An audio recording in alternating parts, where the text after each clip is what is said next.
We are back once again. Welcome, one and all, for the only way to spend your Saturday here with us on Johnnie Torch Live.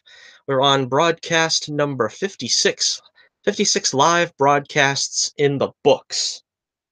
And we're here for another pulse pounding,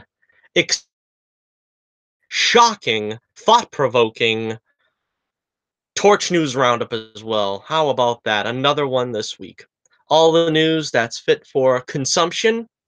And this will be our 81st Torch News Roundup. All right. We've got a lot to get to. I got a lot of stuff here on tap for you. Let's see. First off, we have to take a look at the poll of the week question. Now, I usually promote this, but last week, or we even had the poll question up. So you've only got 3 hours left if you don't know about this poll to check out my Twitter page. The link is in the description below. And you can vote on this week's poll of the week question. This week's question was, do you want to see Chris Pine return in Patty Jenkins' Wonder Woman sequel starring Gal Gadot? So far, there's four options. In last place with 5% of the vote is yes, bring him back as a clone or a doppelganger. Maybe he can be the Earth 2 Steve Trevor. Or, get creative. Maybe he was a clone by maybe Lex Luthor or something. I don't know.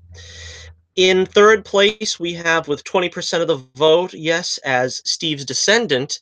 That's the old Wonder Woman television way of doing it, where they had him come back as Steve's son. Although in this case, I think Steve died without children or anything, so chances are he would be a nephew, or I don't know, a cousin's nephew or something. Whatever it would have to be further removed. In second place, we have no need for him to return. Just let Steve rest with 33% of the vote. And in first place, bring Steve back to life with 42% of the vote. And you can do that because, the Greek myths, the Greek gods, and all that, it wouldn't be too hard to conceive a way to bring Steve back if they so chose to go in that direction. I personally, if it was me, I would go with the Steve's descendant route. Of course, that's, you're going to be getting comparisons to, well, not only the original Wonder Woman show, but Captain America having him take up with a descendant of Peggy Carter. Although that romance was pretty DOA, wasn't it? I mean, they kind of tried to do something with it in Civil War, and I don't know. I don't think they really did Sharon Carter, right by, not really giving her a relationship with Cap. Although Captain America really wasn't known for his relationships. I mean, he's not the kind of superhero that you can compare him to like Batman or something that has, Talia and Catwoman and Vicky Vale and stuff like that. And he doesn't have just one go-to, girlfriend or whatever, like Lois Lane or, something like that. All right, so there was 98 votes so far. So let's see if we can get this to 100, huh? Give me a couple more votes, and we'll see if we can close the show here. You got 3 more hours left for that poll of the week question. And again, I don't have another poll ready yet, so we're going to have to keep tabs on it by my Twitter page. Check out that link in the description below for my Twitter page. And excuse me for a minute while I take a sip of the old H2O. Actually, that isn't even H2O. That's my immune system booster. So it is spiked with a little natural herbs and vitamins. I don't know. I don't know how to pronounce any of these herbs. There's ginger, there's insignia root. I don't know. If you're curious, that's what I'm taking. My birthday's coming up next week, and I'm trying to keep the immune system up. Don't want to get sick, so I can party hardy. All right. So let's get on with the news. That's what you showed up for, and that's what you want to hear. All right. All right. So let's see. First up, let's take a look here at what's on tap. All right. We have the Let's start off with the main subject here because this is what we were leading with here. The supposed death knell of SJW Marvel has been tolled. And apparently, with CB Cebulski as the new EIC, if you want to be, you want to be cool, you got to say the, you got to take the initials there. As the new editor-in-chief, CB Cebulski is promising shake-up in the coming year here, a new direction for the Marvel Universe. This is from Comic Book Resources Live. I think I got this, uh, let's see, news. It says, CB Cebulski says, I can say, walking through these halls, I've never seen more enthusiasm and more excitement for where Marvel Comics is going this year. Not since Marvel Now have we had such talent. Oh, an overarching line-wide change of talent on the Marvel Comics line. There's some kind of a breakup here in the sentence as I uh, copy and pasted it. But anyway, but we get the idea. All right, so they're going to change things up, and of course, there has been some grumblings as well that a lot of these books have already been canceled. I think America Chavez book there was canceled. Several others. Now let's put it all on the table right here. I haven't read comics in a long time. I mean, I still buy comics. As a matter of fact, I just got a Marvel Masterworks Incredible Hulk, which I am dying to pour into. But talking about more recent comics, I haven't bought comics since like the early 2000s. I think Chris Claremont's run on Fantastic Four was the last time I bought a book routinely. But part of the reason why I haven't bought comics, particularly Marvel comics, is because of the basic SJW problems we've had. They have basically replaced every single Marvel mainstay character with you know, a quota filling character or person to change it up, so to speak. Now we already know of Miles Morales, who's the new Spider-Man, the Black Spider-Man. That's fine, I suppose, because he came from the Ultimates and he's sort of a doppelganger, so to speak. But then we replaced the Hulk with Amadeus Cho, the Asian Hulk. We uh, replaced Thor with Jane Foster. We replaced Captain America with the Falcon for a while, uh, Sam Wilson. We replaced Tony Stark with Riri Williams, who's in the center of this image here that we got up. And, it's not too much to say that most people, I think, want to see the actual original characters. They don't want to see, you know, a replacement taking over the costume, the mantle, so to speak. That's just not what interests me. And to be totally honest with you, when DC did this, even though it wasn't really considered an SJW thing, but years ago when they changed it with Wally West taking over for Barry Allen, or they did a myriad of changes to the Supergirl character, making her, I don't know, an Earthbound Angel or whatever that was. I didn't like any of that stuff either. If you give me the superheroes that I came for, you give me the Flash, I want Barry Allen. You give me, Green Lantern, I want Hal Jordan. Basically, that's the way I am, and it's different in some respects. That I understand you have to, broaden the specter a little bit, the spectrum. And so in a case like Green Lantern, I understand that you can have many Green Lanterns. I never complained about having John Stewart, Guy Gardner, Kyle Rayner, and so on and so forth. But when you tune in for Iron Man, how do you have a teenage black girl be Iron Man? Basically, you're not getting the character as advertised. So this was a problem from the beginning. And, as I said, this didn't endear me to what Marvel was trying to do in the first place. Then, of course, you have the SJW agenda, which was, let's try to force as much political correctness onto the Marvel landscape as possible. You had, yeah, turning Iceman gay for no apparent reason in the history of Marvel. He had never exhibited any signs of being gay, but all of a sudden he was gay because we need to turn one of the Marvel mainstays gay. And, other things, they basically changed Carol Danvers into Carl Manvers, something that a lot of people have, jokingly referred to her as now, and sort of, you know, butchified Carol Danvers.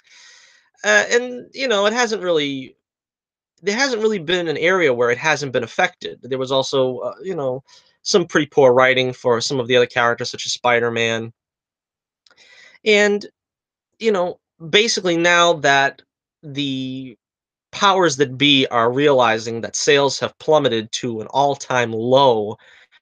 They're finally trying to break with this failed concept they were trying to do. And it's also part of the reason for the poor sales was the terrible treatment of fans. Now, I don't really go and beat the drum for this because personally, I'm out of it. Like I said, they lost me about 15 years ago, so there really wasn't much more for me to say, not being closely involved. Of course, uh, I listen to Diversity in Comics. I listen to Doug Ernst. Those are the two guys that I kind of listen to keep me up to date with the daily ongoings of the comic book scene. And although I don't follow them really, that's basically what I've heard. And some of the really embarrassing behavioral traits that we've seen in some of these editors and artists and stuff is just appalling.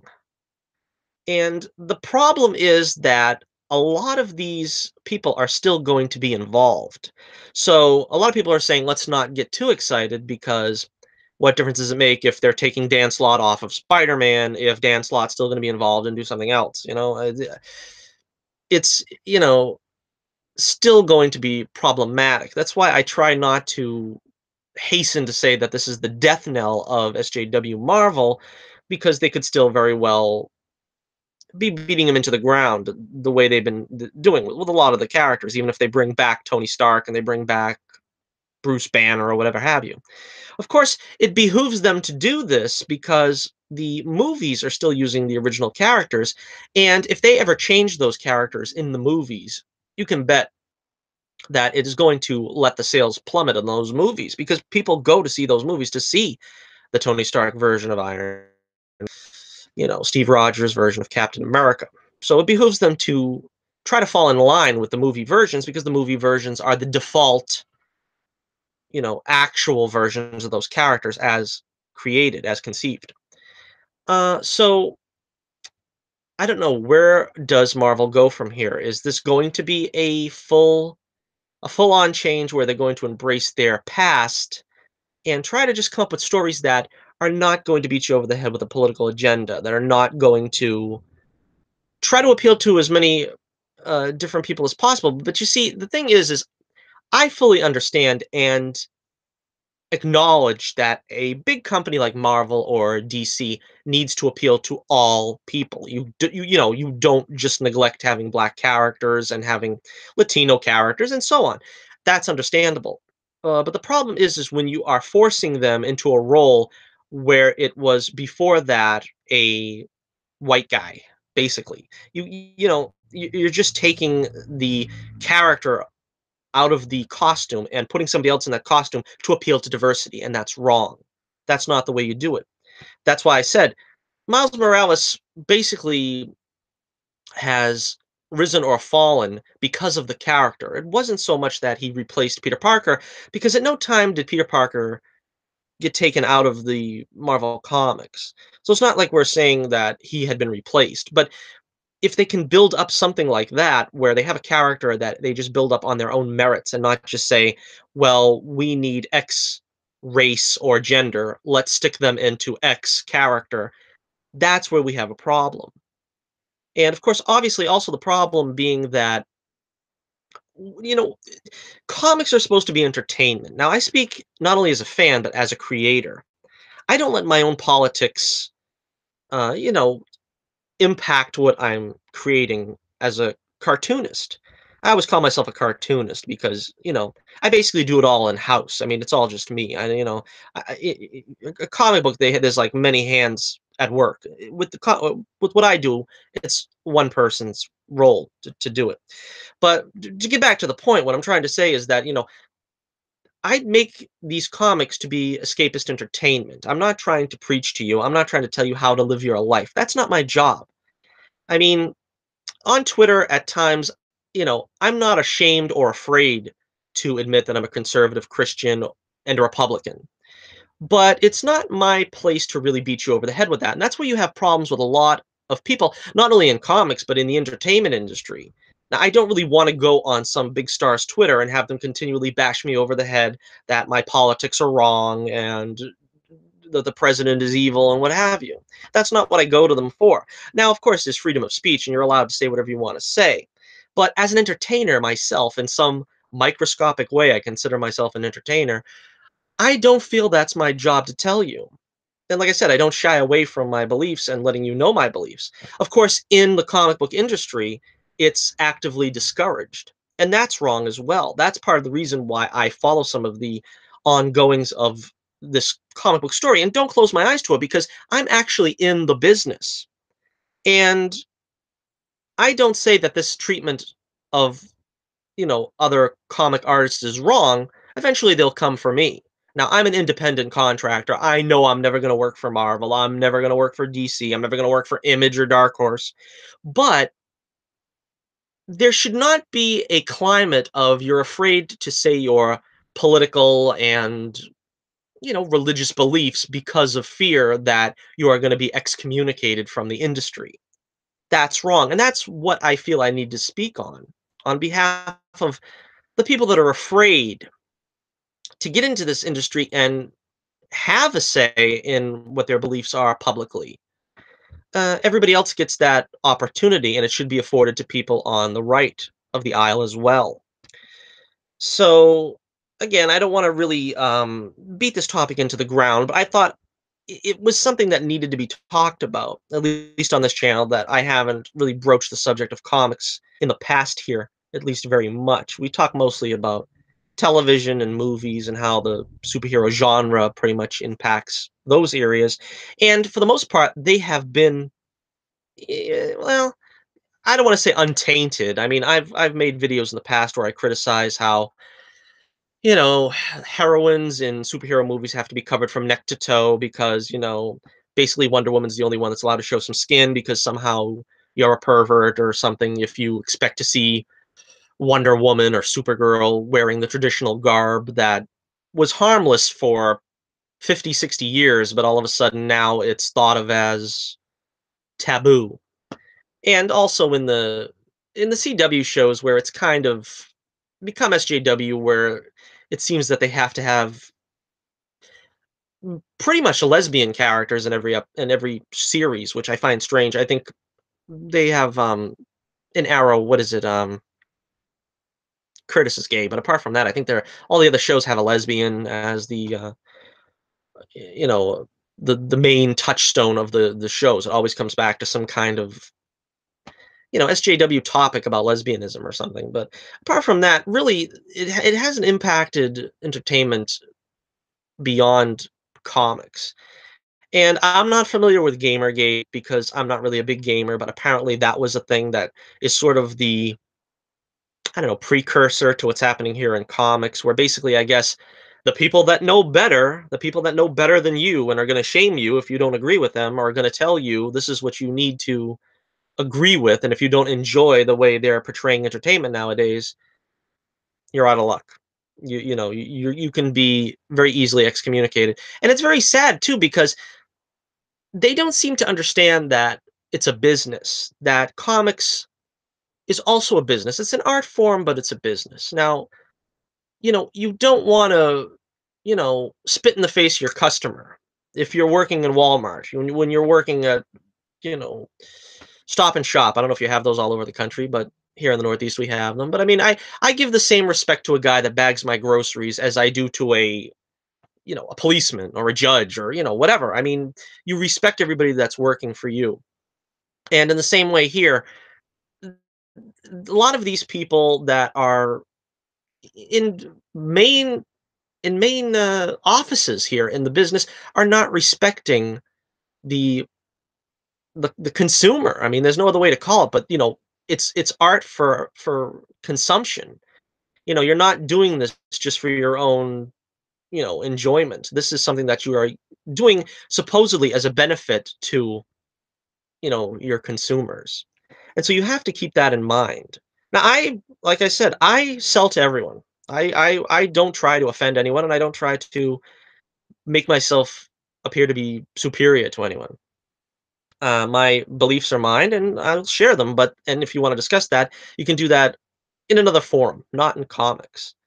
Does that mean that you can never say anything quote unquote important in comics? No, not at all. But you have to temper it with the fact that it's not to be used as an agenda pushing tool. You're not really meant to push an agenda. Now, like I said, in my comics, my only agenda is good versus evil, and yeah, the good is going to win because that's kind of what fiction has been for the last, 4 or 5 thousand years, ever since man started putting fiction on cave walls.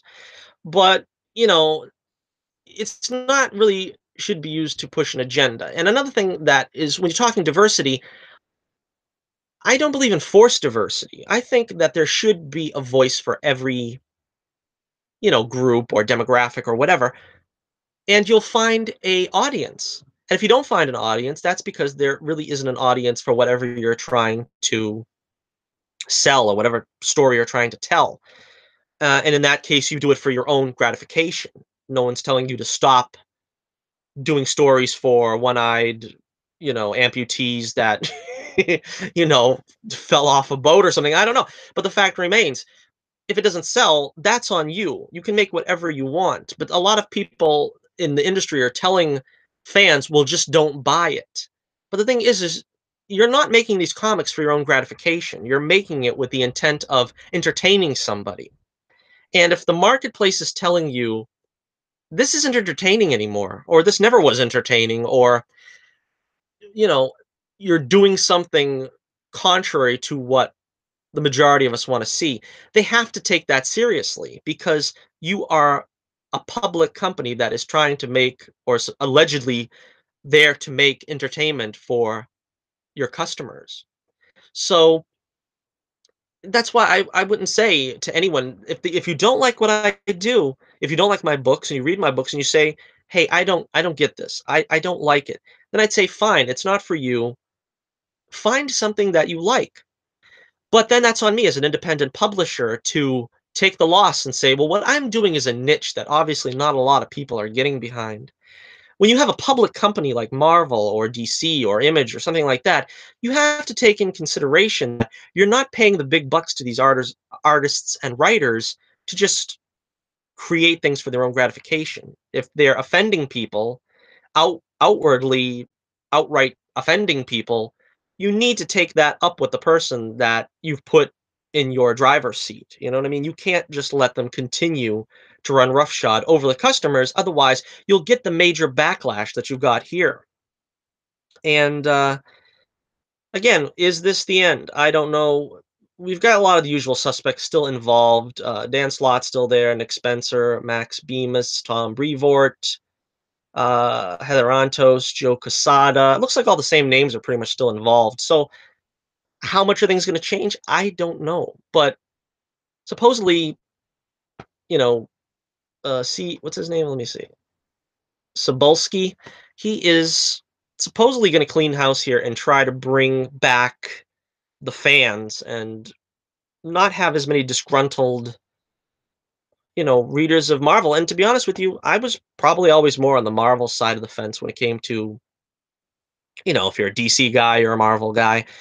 But, honestly, there has been nothing to entice me, even relatively. Look at this group I've got here on the picture in front here. Can you name any of those characters? I mean, beyond Doctor Strange, I don't think any of them has remained untouched by some kind of weird. I guess that may. I don't even know if that's the same Wasp. But that's obviously the Wasp in the upper left-hand corner there. But everything has been pretty much changed, and that's not really what you come to the comics for. Is to have these things, you know, to just be completely politicized. You know what I mean? You come there for entertainment. So that's all I got for that. I'm getting off my soapbox. This is not really. This wasn't a Torch's soapbox rant, but it could have been because it was a elongated rant. But we'll keep an eye on that subject. Maybe we'll revisit it in time. We'll see where we go from there. All right, next story. The script is finished for Star Wars Episode 9. All right, the next story, because I have absolutely no interest. I could care less. Episode 9 is gonna happen, and I'll probably go see it in the cinema. I'll admit it right off the bat. I'm not gonna pretend like, oh, I'm gonna stay away and they're not getting my money in this. I'll probably see it in the theater once, like I saw episode, what was it, 8? Episode 8 once. But I just got no enthusiasm for it anymore. It was like I wasn't a fan. I wasn't a fan of The Force Awakens. Fool me once, shame on you. Fool me twice, shame on me. Now with The Last Jedi, they completely took a crap on Luke Skywalker, and you know, I just don't have any. I don't have any aspirations that it's going to be any good. The next one, because it was supposed to be, I think, a showpiece for Princess Leia, but with Carrie Fisher's passing, we're not even going to have her. So I don't really know what they're going to do. I don't know if I even frankly care at this point. Um, I actually don't have an image to go with this because I forgot to put an image. I pick a bunch of images. It takes so long to get this show ready, and I get paid $0 for it. But it takes me all afternoon, and sometimes I drop the ball by forgetting an image. So no image for this story. But we've got the Silver and Black movie. No, that's not the Raiders story, the Oakland Raiders.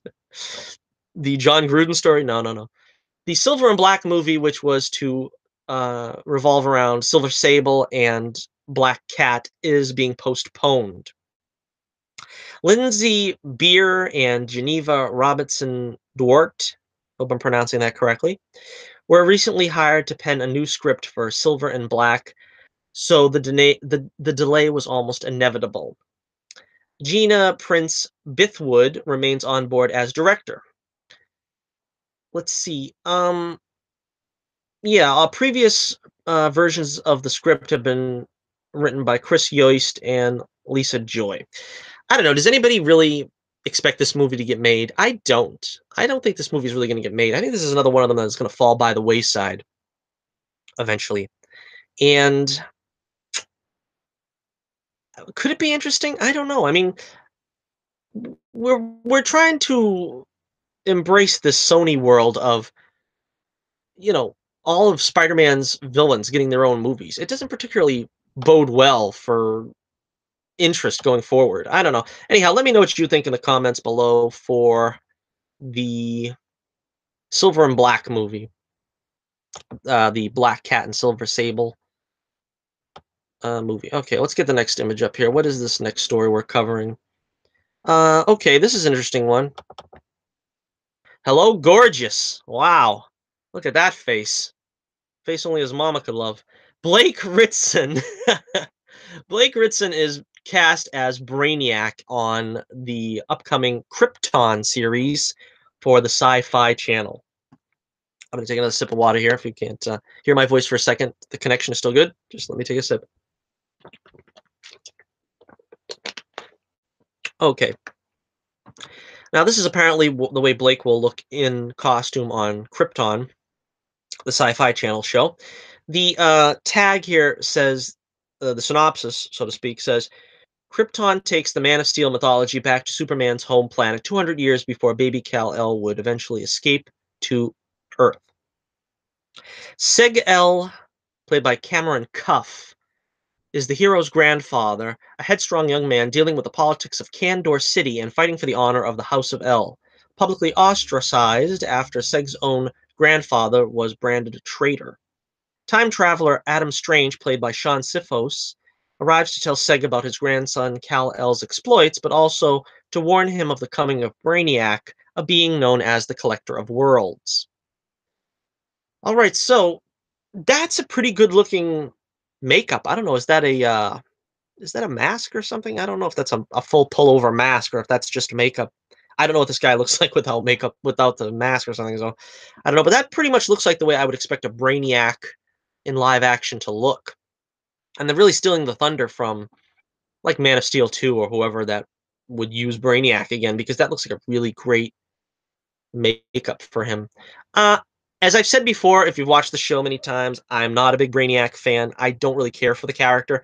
This might be the place where they, you know, interest me in him, because I've never found him particularly interesting, because maybe I don't know enough about him. I don't know. He's part, um, part animal, part machine, part I don't know what, and he still seems to be everlasting and so forth. I don't know. Anyhow, this is a bit of the interview that uh, with Blake.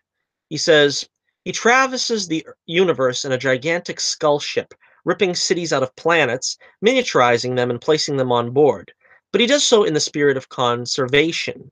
In his mind, he's committed to the ultimate philanthropic act, saving all of creation. In many ways, it's analogous. Try saying that 3 times fast. It's analogous to Noah plucking out 2 of every animal to ensure their survival, even while knowing that others must perish.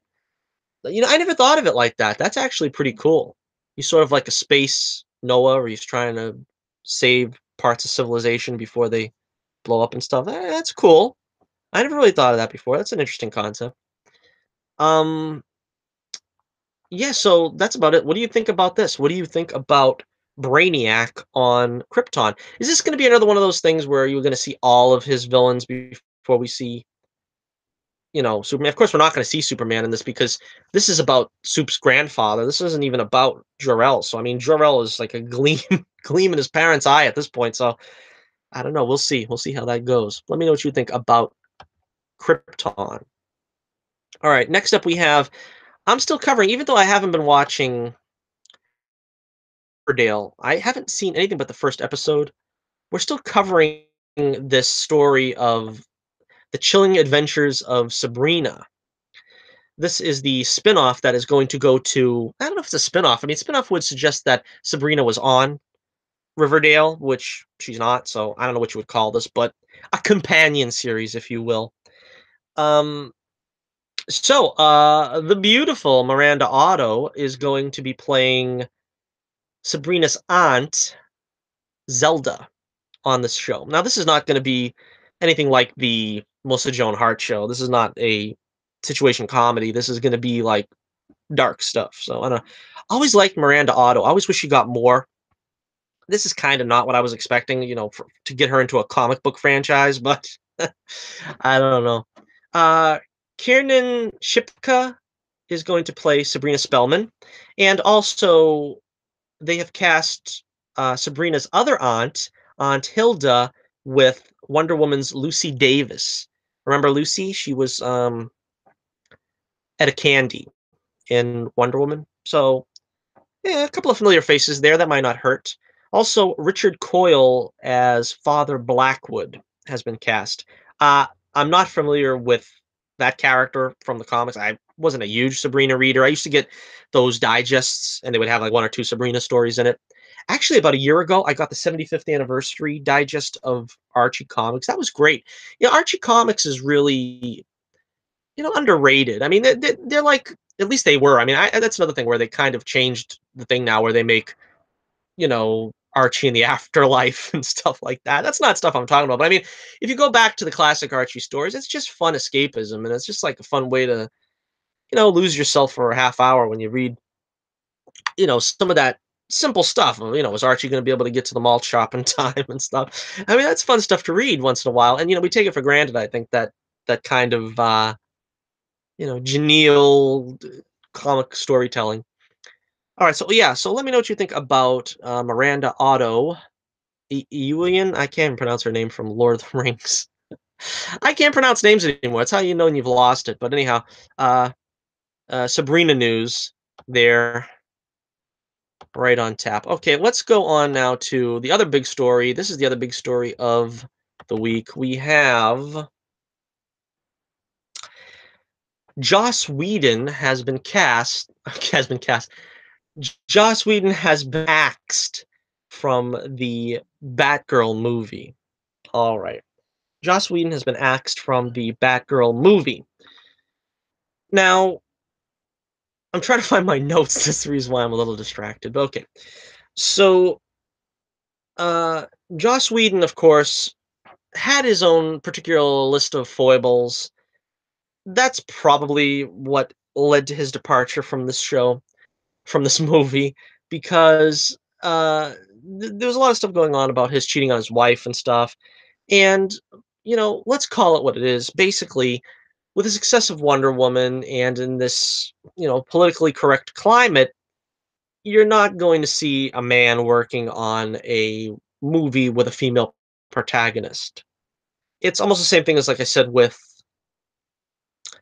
um, Creed being directed by Capel Jr. Now, Stallone was perfectly capable of directing that, but they weren't going to take a film with a black protagonist from the hands of a black director and give it to an old white guy. And it's the same thing here. They're not going to give a serial adulterer, alleged adulterer, the franchise of a female superhero. It's just not going to happen. But in order for him to save face, they actually allowed Joss Whedon to step down with dignity, and he made this report here. Batgirl is such an exciting project, and Warner's DC such collaborative and supportive partners that it took me months to realize I really didn't have a story. I'm grateful to DC President Jeff Johns and Warner Picture Group President Toby Emmerich and everyone who was so welcoming when I arrived, and so understanding when is there a sexier word for failed? So basically Joss Whedon, this giant who has written stories for all kinds of female characters and has been heralded as a great writer for characters such as Black Widow, Buffy the Vampire Slayer, and all this stuff, suddenly can't come up with a story for a Batgirl movie. Nah, basically we know better. It's just the politics of the situation. Him you're not going to give him Batgirl. It's simple as that. Now, is this a good thing or is this a bad thing? I don't know. What would Joss Whedon bring to a Batgirl movie? Well, frankly, he's not he's not that politically correct. He's not afraid to, let the character be sexy in lack of another term, because that's what Batgirl really should be. Now, there's the big three. There's Supergirl, there's Wonder Woman, and there's Batgirl. And I've always been a strong supporter that each one has a different role. I mean, Supergirl is sort of like the kid's sister. She's cute, but she's very innocent. And then you have Wonder Woman, who's sort of the mother figure of superheroes. A hot mother, but a mother figure for the superheroes. And, she means business, and there's no, you stand in line with her. You stay in line. But with Batgirl, is a little bit more of a chance for her to be a little more sexy and a little more, you know, kind of a femme fatale, and that was something that probably Joss Whedon would have brought to the role, would have brought to the character, would have brought to the film, that you're probably not going to see now because they're going to probably go with a female director and a female writer, and basically politically SJW it. That's probably what's going to happen. But a lot of people think that this movie isn't going to be made. I think it is going to be made because they're not fools. They know that Wonder Woman was successful. They know that Harley Quinn is a popular character, and they have a great opportunity here for another great female character. Now, what do I want to see in a Batgirl movie? Basically, very simple. I could sum it up in one word: Batgirl. That's all I want to see, really, Batgirl. Because a lot of people are going to want to see Oracle. A lot of people are going to want to see her live out the Killing Joke experience. This movie is supposed to be Batgirl. It is not Oracle. It is not going to be a reenactment of the Killing Joke. Excuse me. So, nor should it be. I never liked the Killing Joke. I've said that many times before, and the thing is the situation was allowed, and because it was allowed, it spoke to a lot of people because she was crippled, and that gave a lot of people who were in the same position hope. But the sad thing is, though, is as I said earlier, when we're talking about changing characters and so forth, and taking Barry Allen out and putting in Wally West, you basically take Barbara Gordon out of the Batgirl costume, and you basically just ruined Batgirl. You don't have Batgirl anymore. Then you got to try to come up with some kind of replacement, and it's just no good. Now, personally, I really don't want to see the Joker anywhere near Batgirl in this movie, and I would like to see a relationship between the Bat family. I think that actually that is what they should do first, because there's going to be a Nightwing story, there's going to be a Batgirl story, and I imagine what they're going to do is be soft origin stories. What they really could have done is just did a big origin story in a Batman movie, but they're choosing to do solo movies where you're probably going to have a Godfather 2 style flashback to the origin. Uh, is that a good idea? Maybe. I don't know. They seem to be doing everything in the DC genre in that direction. To do their own thing, so to speak, and not do the Marvel method, which is build up to something. They're basically doing it and then flashing back to what was the origin, so to speak. So, yeah, I would like to see just basically what they did in the Batman animated series, Shadow of the Bat. That was a great origin for Batgirl. And that's basically what I want. I want to see that she's a fun character. They're actually doing something like that with Anissa on Black Lightning, where she's sort of going behind her father's back and becoming a superhero and making her own costume and stuff like that. That's what I want to see out of Batgirl because she's a fun character. She has fun being Batgirl. She's not really a the for the dark moral reasons and so forth. She's just trying to do a heroic thing because she can't stand by and not do a heroic thing, in a time when heroics are needed. But she's not, like I said, like this grim and dark character like Batman. That's why Batman needs characters like Nightwing and Batgirl to sort of, alleviate sort of that gloom that surrounds him when he's alone. That's why I never particularly liked Batman alone. He needs to have like a slightly lighter toned character around him. And that's basically what Batgirl and Robin and Nightwing serve as.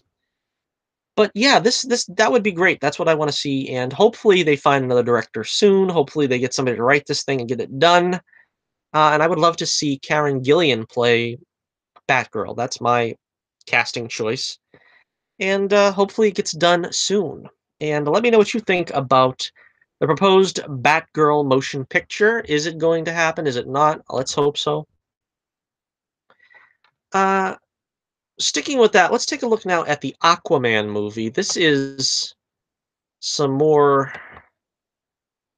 news that just came out about the Aquaman movie. Now,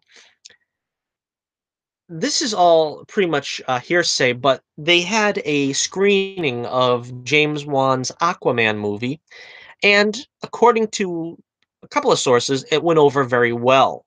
Now, this is important only in as much as the other movies in the DC franchise here haven't gone over too well with test screenings. If you remember, they said that Batman v Superman wasn't received very well.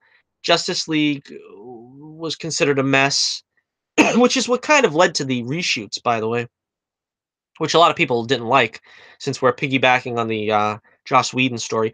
Uh, Joss Whedon actually saved that Justice League film. Can you imagine how dour and depressing it would be without him, without his influence? I shudder to think. But anyway, to get back to the main story here, the Aquaman movie was screened and it tested very well. A lot of people responded very well to it when that wasn't the case for other DC movies. BatmanNews.com said there's a ton of action, but it's a very emotional movie as well. Uh, Jeremy Conrad tweeted a bunch of musings over it.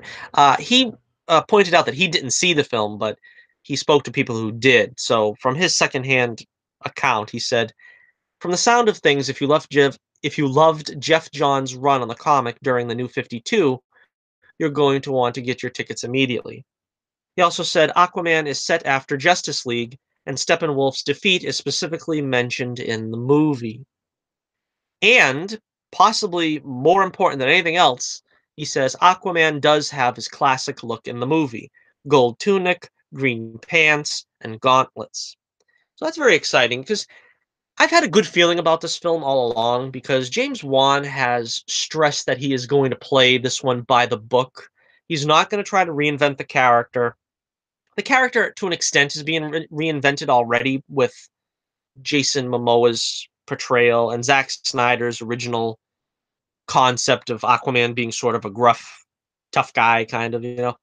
So that's, kind of where they already started from. But at least it sounds to me like they're very much keeping in tune with the character, in tune with the persona of Aquaman, and in keeping with the comics. Now, there are a few other things that were said, but I kind of don't want to.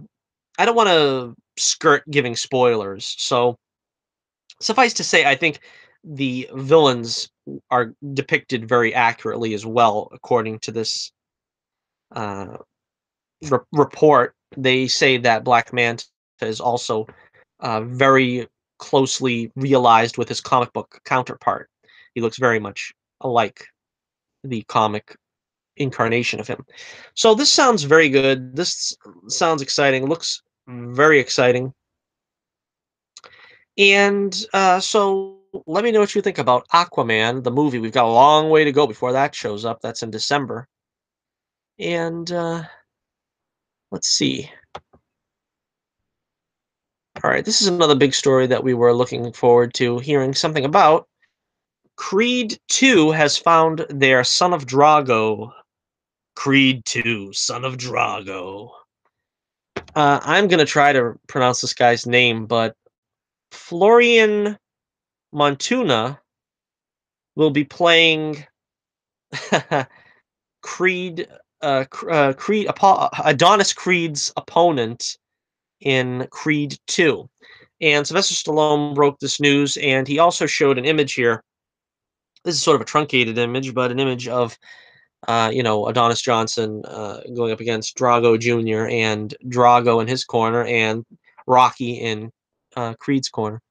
So this is pretty exciting. The actor is a Romanian boxer whose nickname is Big Nasty. Wow, that's pretty cool. So they got an actual boxer here going up against Michael B. Jordan, which is interesting because that's the way that Stallone chose for the last few Rocky movies. He picked Antonio Tarver for Mason the Lion Dixon. He picked Tommy the Duke Morrison for Tommy Gunn and Rocky Five.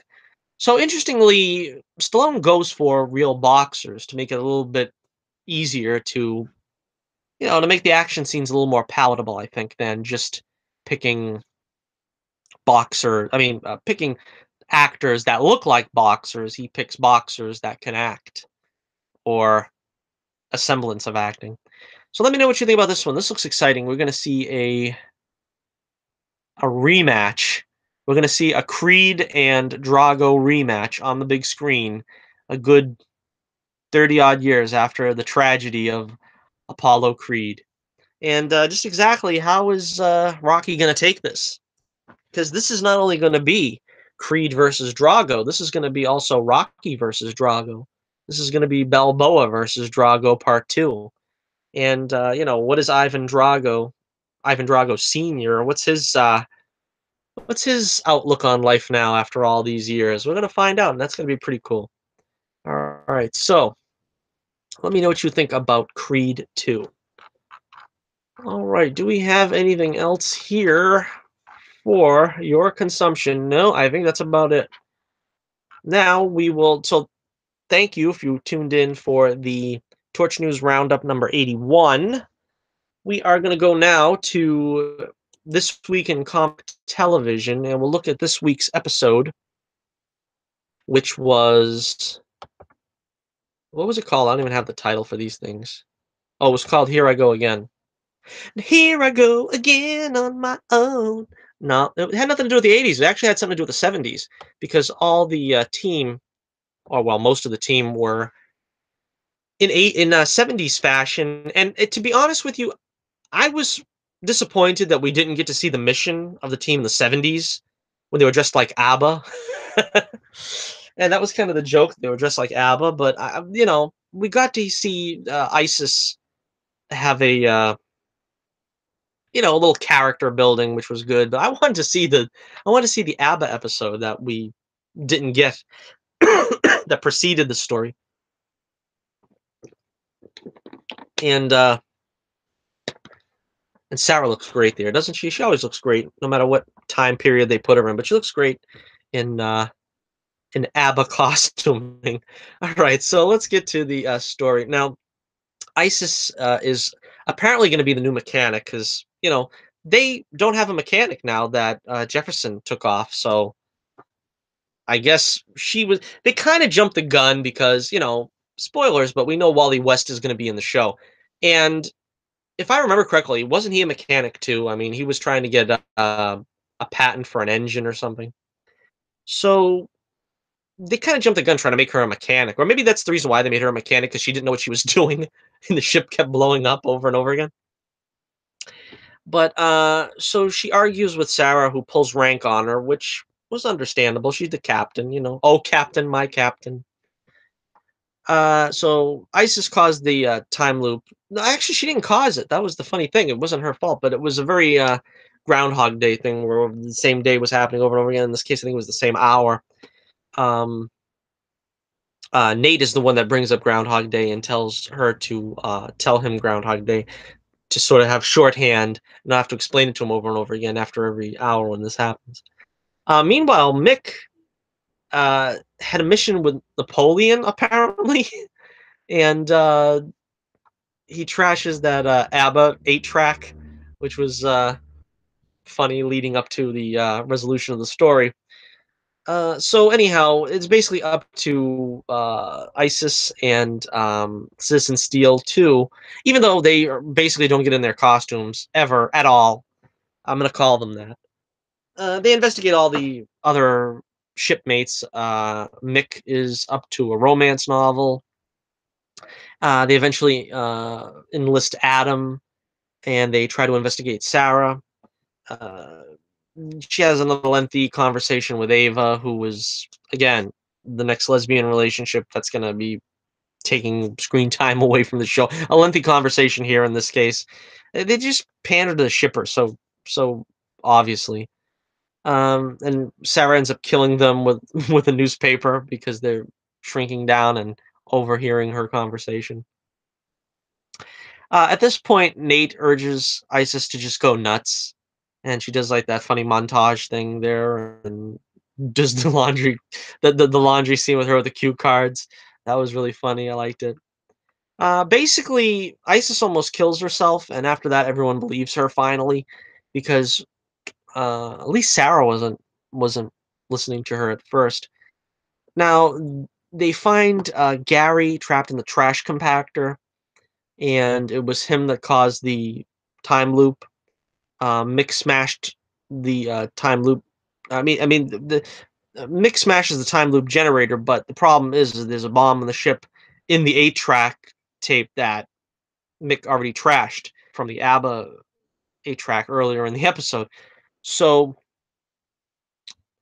anyhow, the big finale there is Isis basically locks herself away and has a heartfelt conversation with everyone, and she's going to attempt to use her powers to contain the blast.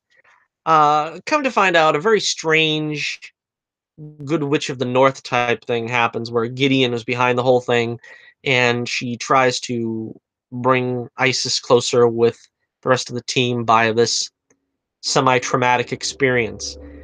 Uh, I don't know. It didn't come together all that smoothly, and it feels a lot like a filler episode, but it did bring something to Zuri, I believe is her name, and kind of uh, it was successful in bringing her to the forefront a little more because she's a pretty underwhelming character, and her agenda basically is to try to find her try to find a way to save her brother's life. And in the same way, Sarah can't save her sister's life, but Zuri wants to save her brother's life. And it's a very kind of complex thing that they're trying to get around. And Sarah sort of says that because her brother dies in the future, it really wouldn't be wrong to change the future because you can change the future, you just can't change the past. I don't know. Anyhow, also to wrap it up here, uh, Ray actually does finally come clean and tells Sarah what Constantine told him about killing her if Mollis uh, takes her over again. And she takes the news very well and understandable, which I expected. I didn't think that was going to be a huge issue for Sarah. She seems to be the first person to say that. But anyhow, Isis goes around telling everybody what she observed about them, so it wasn't all wasted, but was basically going over the same ground twice because she did it all in a dream and then she does it all in real time. Meanwhile, at the very end, we see Rip finally emerges after escaping his prison from the Time Bureau, and he seeks out Wally West at a meditation retreat, which is pretty interesting because, yeah, they don't really know what to do with Wally, do they? I mean, he's retreating and meditating and meditating and retreating, and there's nothing else he can be doing. They should have found him a little bit earlier in the season, or at least found a way to get him involved with something before now. But anyway, it was a pretty good episode. Like I said, a filler episode, but it kept my attention and it was amusing. I'm going to give it 4 stars out of 5. That's 4 stars out of 5 for Legends of Tomorrow. Here I go again on my own. Alrighty, so that about wraps it up for this week in comic book television. That wraps it up for Torch's News Roundup. I hope you enjoyed the broadcast. Once again, check out our Twitter page in the description below. You'll find the link. And you can vote in our poll of the week question. And also check out our Black Panther review if you haven't seen it yet, because that was our last video last week. And we go over, for about an hour, we go over the entire movie. And, I take a look at all the different aspects of it, the political aspects, the comic book aspects, the action, the adventure, the humor, the cast. So if you dig that stuff, you'll want to check that. Get right on over there. Uh, I'm going to be working hard on the cover of Bullets Bourbon issue 5, which should be coming out hopefully by the end of the year. You know how these things go. You never know when it'll get done, but we just keep plugging away and hope that it'll get done fast. It's going to be a double issue, which is why it might take a little bit longer. The first issue in this arc was a little bit shorter, and we saved a lot of the action for the second issue. So if you got the first issue, the one that you see on the screen here, you're going to want to check out the second issue because the first issue was basically a lot of setup to get you ready. It was the pointer scene, so to speak, and now we have the meat and potatoes, as it were, the meat and potatoes of the story, the action, the drama, and you'll also find out how Carrot Top and Pencil Neck both survived because they were both thought dead at the beginning of this episode, at the beginning of this story. But no, they survived. And I'm not just gonna, I don't let myself off the hook very easily with something like that. That's why I always liked about the old Stan Lee, Jack Kirby stories. If Doctor Doom fell out of the spaceship in the vacuum of space or something, they would have to make sure they told you the next time Doctor Doom appeared what happened to him. He was captured by a race of aliens and he took over that planet. And there was a story, even though it had nothing to do with the story that you're reading right now. There had to be an explanation of how it happened. And so the same thing here. I don't just let it go lightly that both these characters were presumed dead and they came back, but there has to be a reason and an explanation on how. And you get that at the end of this next issue. All right, so once again, thank you for tuning in on the only way to spend your Saturday here with Johnnie Torch Live and Torch's News Roundup. We'll see you back next week at our regularly scheduled time. Saturday nights, we like to, do a video. I try to do a video on Wednesday and sometimes Monday. I don't know, but this will be the last video before my birthday, so happy birthday to me. And once again, this is Johnnie Torch reminding you, keep the flame burning brightly, and I'll be with you again real soon.